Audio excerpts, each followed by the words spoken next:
स्वदेशी incredible SI news.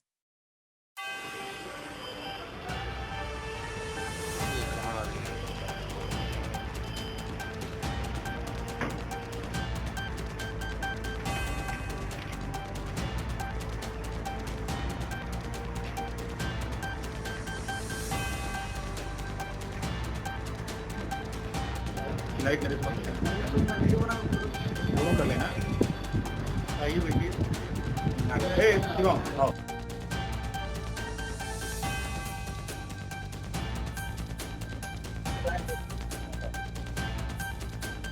सबसे पहले बात तो आप सभी को नमस्ते, बहुत बहुत धन्यवाद कि आप सभी लोग अपना कीमती समय निकाल के प्रेस कॉन्फ्रेंस में उपस्थित हुए। ये प्रेस कॉन्फ्रेंस अभी हाल ही में छत्तीसगढ़ की राजधानी रायपुर में संपन्न हुई राष्ट्रीय कार्यकारिणी सदस्य बैठक के निमित्त यहाँ पे रखी गई है। हम सभी के बीच में कुछ परिचय है। आप श्री मयंक राय जी हैं, आप गोरख प्रांत के प्रांत मंत्री हैं। आप सदा द्विवेदी जी हैं, आप राष्ट्रीय कार्यकारिणी परिषद के सदस्य हैं। आप सौम्या गुप्ता जी हैं, आप राष्ट्रीय कार्यकारिणी परिषद के सदस्य हैं। अब मैं मयंक राय जी से आग्रह करूंगा कि वो इस प्रेस कॉन्फ्रेंस को आगे बढ़ाएं। सभी को नमस्ते। सबसे पहले तो आज अपने ज्येष्ठ माह के अंतिम मंगलवार की सभी को शुभकामनाएं देता हूं और यह मंगल कामना करता हूं कि बजरंगबली सभी पर आशीर्वाद बनाए रखें, इस पूरे पृथ्वी का कल्याण हो।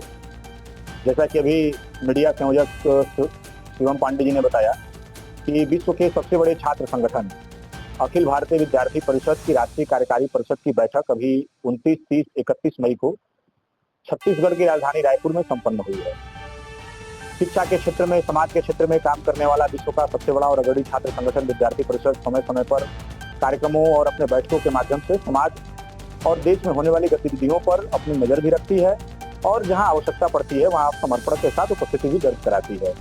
इसी विषय को लेकर के छत्तीसगढ़ के रायपुर में 3 दिवसीय बैठक, जो कि वर्ष में एक बार राष्ट्रीय कार्यकारी परिषद के रूप में होती है, इसकी बैठक संपन्न हुई। इस बैठक में छात्र हित, शिक्षा से सुधार, समाज सुधार जैसे महत्वपूर्ण विषयों पर देश भर से कुल 478 प्रतिनिधियों ने गहन चिंतन किया और जो शैक्षिक समस्याएं हैं उसके क्या समाधान हो सकते हैं, इस देश में जो वर्तमान में परिस्थिति चल रही है उस परिस्थिति से हम किस प्रकार से लड़कर के भारत को अखंड भारत और विश्व गुरु बना सकते हैं, इन विषयों पर विद्यार्थी परिषद के देश भर के कार्यकर्ताओं ने चिंतन किया। रायपुर में 28 तारीख को सबसे पहले तो अपने अखिल भारतीय विद्यार्थी परिषद के जो विभिन्न आयाम कार्य गतिविधियां हैं, जैसे स्टूडेंट फॉर डेवलपमेंट जो पर्यावरण के क्षेत्र में काम करती है, सेवा के क्षेत्र में काम करने वाली स्टूडेंट फॉर सेवा, कला के क्षेत्र में काम करने वाली राष्ट्रीय कला मंच, मेडिविजन, एग्रीविजन, फार्माविजन, इन सभी आयाम कार्य गतिविधियों की बैठक 28 तारीख को संपन्न हुई। उसके पश्चात 28 तारीख को शाम को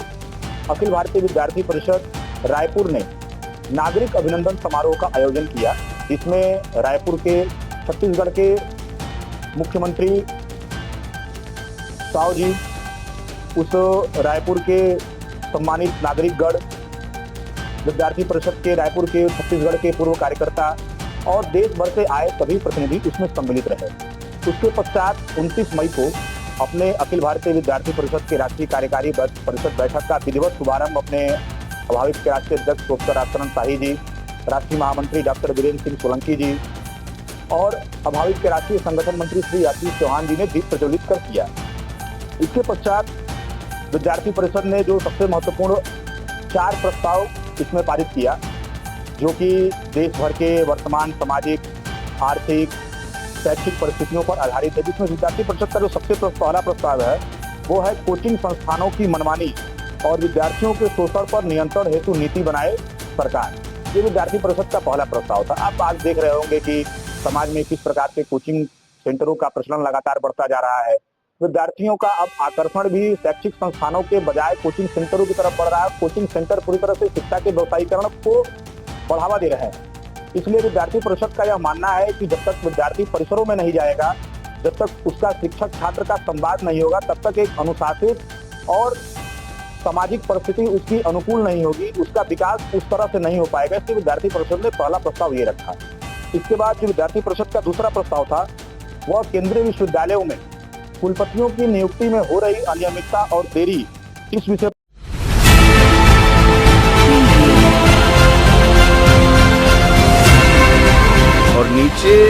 सब्सक्राइब का बटन है ना, उसको हिट करो, जल्दी से करो सब्सक्राइब।